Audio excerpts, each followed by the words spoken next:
How can you practice programming? This is a common question I get asked from my students.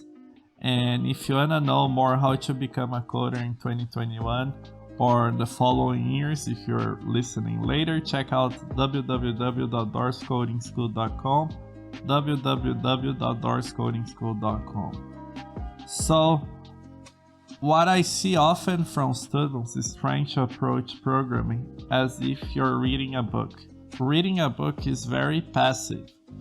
So you get the book, you read what the person is saying, or you like watching a course, a lecture. You watch the lecture, you feel good about yourself.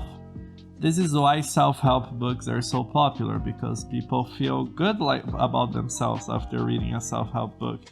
It gives you the illusion you've already done the work without having actually done the work. Because, if you're thinking about improving yourself and visualizing yourself in a better place, haven't you already achieved what you want to achieve? Not really. You have to put in the work, you have to grind. And that's the same with coding. Most students, when they're teaching themselves, they just watch tutorials or watch courses or just copy and paste from a website like Code Academy, and it gives you the illusion that you know what you're doing. But if you are given to build an app or to solve a project, even if you have Google at your disposal, people struggle. So how can you practice programming? You have to try to solve the problem with as little help as possible. And what do I mean as little help as possible? Let's say you wanna do a simple program that requires you to do a for loop. I'd argue even the for loop, the if and else, all those structures, how to create a function, you have to memorize those things, because you're gonna do that all the time. And you're gonna lose a lot of time if you Google that. Now, if you're gonna use a small part of the code that is very specific and you don't remember exactly how to write it, for example, you don't know how to take the square root in Python, it's okay. As long as you know you're gonna take the square root, you don't need to memorize the syntax. But for 80% of the code, you have to remember the syntax. How to practice code? This is a question that I get asked a lot. If you wanna become a coder this year, check out www.doorscodingschool.com. That's www.doorscodingschool.com. How to practice coding? I feel like coding is, I'll do a comparison with self-improvement, self-help.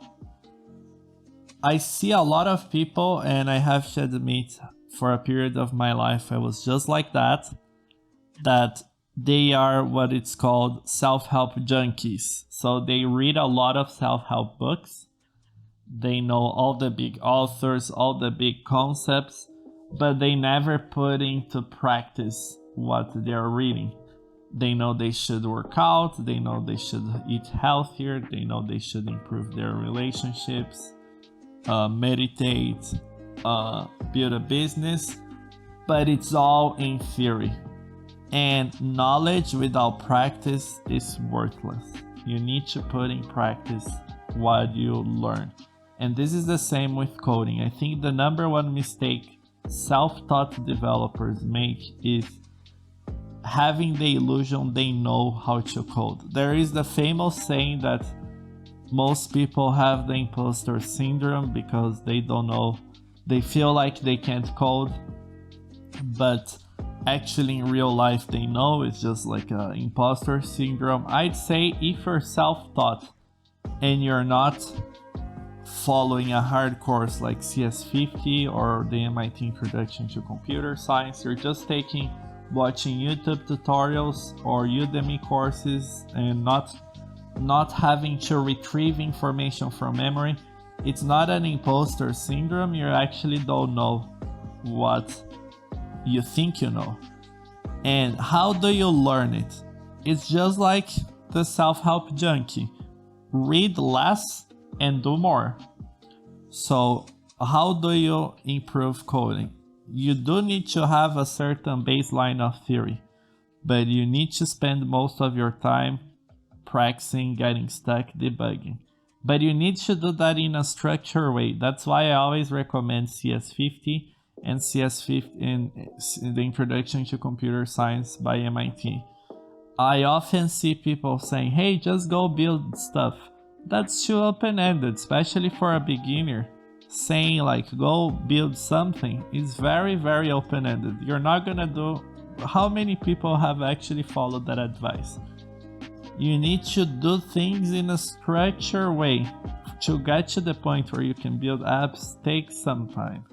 So what I recommend is for you to take a hard course that forces you to do hard problems, just like CS50, and that will force you to spend more time practicing than theorizing.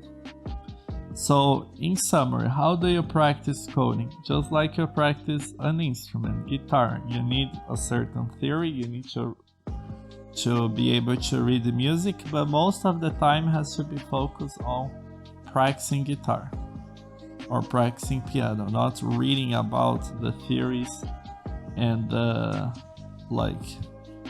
nuances of music, blah blah blah. You need to get frustrated, you need to feel like you're stuck, and you need someone to help you when you get stuck. This is one of the reasons that I've created Doors Coding School, because I feel that a lot of people don't want to take the coding bootcamp route, or they don't want to go the university route, but they still need some help when they get stuck, otherwise they just give up. So that's it, guys. So if you're not spending most of your time practicing, you're not using your time effectively. You're not really learning how to code. You're not practicing how to code well. So see you guys in the next podcast.